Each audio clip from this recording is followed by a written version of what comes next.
Food stamp সুবিধাভোগীদের জন্য শুরু হয়েছে নতুন নিয়ম। এখন থেকে নির্ভরশীলহীন কর্মক্ষম প্রাপ্তবয়স্কদের মাসে অন্তত ৮০ ঘন্টা কাজ, পড়াশোনা বা স্বেচ্ছাসেবামূলক কার্যক্রমে যুক্ত থাকার প্রমাণ দিতে হবে।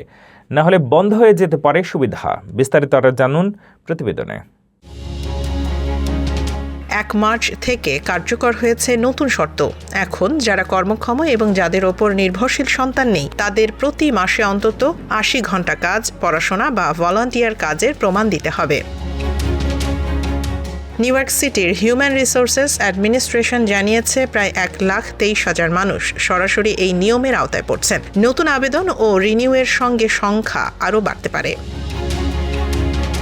তবে সঙ্গে সঙ্গে কারো সুবিধা বন্ধ করা হবে না। আগামী ৩ বছরের মধ্যে যে কোনো ৩ মাস এই শর্ত পূরণ না করলে তখন সুবিধা বন্ধ হতে পারে। এবার এমন অনেকেই এই নিয়মের আওতায় আসছেন যারা আগে ছাড় পেতেন। এর মধ্যে আছেন গৃহহীন ব্যক্তি ও সাবেক সেনা সদস্যরাও।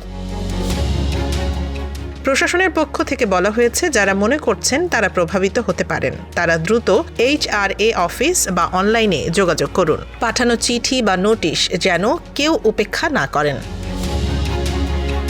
নতুন এই নিয়ম অনেকের জন্য উদ্বেগের কারণ হয়ে দাঁড়ালেও প্রশাসনের দাবি এর লক্ষ্য কর্মসংস্থান ও অংশগ্রহণ বাড়ানো।